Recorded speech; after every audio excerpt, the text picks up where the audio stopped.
বিসমিল্লাহির রহমানির রহিম। আসসালামু আলাইকুম ওয়া রাহমাতুল্লাহ। পাঞ্জাবির জন্য বোতাম ঘর বা বাটন প্লেট কিভাবে আপনারা তৈরি করবেন খুবই সহজ উপায় দেখিয়ে দিচ্ছি। তো এখানে যে উপরের প্লেটটা সেটার জন্য নিয়েছি 1 ইঞ্চি 1 পয়েন্ট পরিমাণ এবং নিচের প্লেটটার জন্য নিয়েছি 1 ইঞ্চি পরিমাণ পেস্টিং পেপার। এভাবে করে কাট করার পর পেস্টিং পেপারটা এখানে আপনাদের আঠা লাগিয়ে নিতে হবে। তো আঠা লাগিয়ে নেওয়ার পর একটা কাপড়ের উপর আমি এভাবে করে বসিয়ে দিচ্ছি। তো এভাবে করে বসিয়ে দেওয়ার পর এখানে প্রথমে আপনারা একটা কাজ করবেন, আমি এখানে ভুলে গেছি, নিচের দিক থেকে এখানে আমি একটু কোণা করে কাট করে নিচ্ছি। তো আপনারা চাইলে কোণা করতে পারেন, আবার চাইলে স্ট্রেট রেখে দিতে পারেন। তো এখানে আমি এই সাইড থেকে যে একটু কাপড় ছিল, মানে 2 পয়েন্টের মতো কাপড় আমি আমার সাইড থেকে রেখে দেন আমি এখানে আয়রন দিয়ে বসিয়ে নিয়ে আরেকটা ফোল্ড করে দিচ্ছি। তো পেস্টিং পেপারটাকে এভাবে করে ফোল্ড করে দেওয়ার পর এখানে আমি আরেকটা ফোল্ড করে দিচ্ছি। ফোল্ড করে দিয়ে এখানে আমাদের আয়রন করে নিতে হবে। তো খেয়াল করবেন এভাবে করে আয়রন করার পর এখানে আমি সুন্দর করে বসিয়ে নিচ্ছি। বসিয়ে নেওয়ার পর এই সাইড থেকে যে এক্সট্রা অংশগুলো এখানে আমাদের কিন্তু ভিতরের দিকে এভাবে করে ঢুকিয়ে দিতে হবে এবং এভাবে করে ঢুকিয়ে দেওয়ার পরে এখানে আমি ওই আবারও খুব ভালো করে আয়রন করে বসিয়ে দিব। তো উপরের যে প্লেটটা সেই প্লেটটা এখানে আপনাদের যতটুকু পর্যন্ত কাট করা থাকবে তার চাইতে এখানে আপনারা 1 ইঞ্চি বাড়তি করে নেবেন।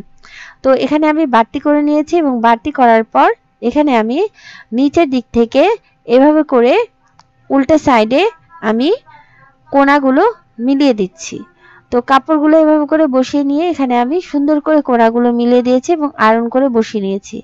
এখন নিচের প্লেটটার জন্য ওই একই উপায়ে এখানে আমি আঠা দিয়ে লাগিয়ে নিচ্ছি।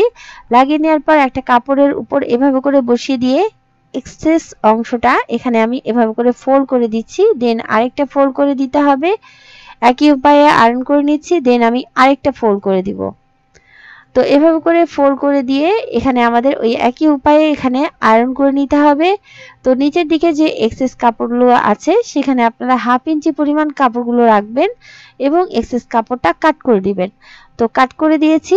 এখন এই কাপড়টা যতটুকু আছে ফোল্ড করে ভিতরের দিকে ঢুকিয়ে দিয়ে এখানে আমি আয়রন বসিয়ে নিচ্ছি। দুটো প্লেট তৈরি করা কমপ্লিট। তো এখন আমি প্রথমে নিচের যে প্লেটটা সেই প্লেটটা এভাবে করে বসিয়ে দিব। 1/2 ইঞ্চি পরিমাণ এই কাটা অংশের উপর এভাবে করে বসিয়ে দিয়ে এখানে আমাদের সেলাই বসিয়ে দিতে হবে।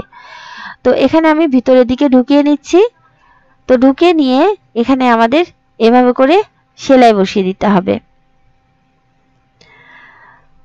তো 1/2 ইঞ্চি পরিমাণ এভাবে করে ভিতরের দিকে ঢুকিয়ে দিয়ে এখানে আমি এক সাইডে প্রথমে সেলাই করে নিচ্ছি।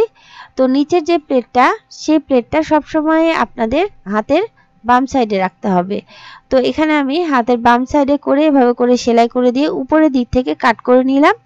এখন আমি আরেক সাইডের প্লেটটা লাগিয়ে নিব। এক্ষেত্রে খেয়াল করবেন এই প্লেটটা আমি তৈরি করা বা আয়রন করা সুন্দর করে দেখিয়ে দিয়েছি।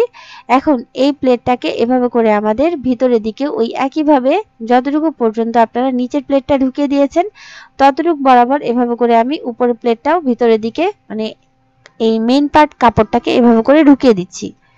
এমন করে ঢুকিয়ে দিয়ে এখানে আমাদের এভাবে করে বসিয়ে নিতে হবে। বসিয়ে নিয়ে এখানে আমি এই খোলা সাইড থেকে সেলাই করে দিব।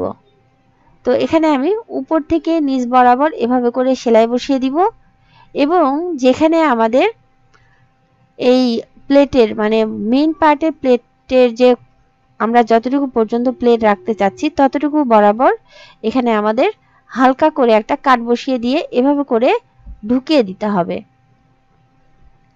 তো খেয়াল করবেন আমি এখানে এভাবে করে ঢুকিয়ে দিচ্ছি এবং ঢুকিয়ে দিয়ে এখানে আমি সেলাই বসিয়ে দিব। তো এখানে আমাদের যতটুকু পর্যন্ত খোলা অংশ আছে তার নিচ বরাবর 1 ইঞ্চি পর্যন্ত এভাবে করে সেলাই বসিয়ে দিতে হবে।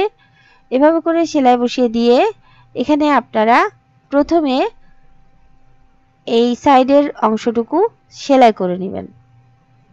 তো এভাবে করে সেলাই করে নিচ্ছি। সেলাই করে কোণা বরাবর আসার পরে এখানে আমাদের অপোজিট কোণাটাও সেলাই করে দিতে হবে। দেন আমি ওই একই উপায়ে উপর পর্যন্ত সেলাই করে নিব। তো এখানে আপনাদের যতটুকু পর্যন্ত খোলা অংশ আছে তার কিছু উপর পর্যন্ত এভাবে করে সেলাই করে দিবেন।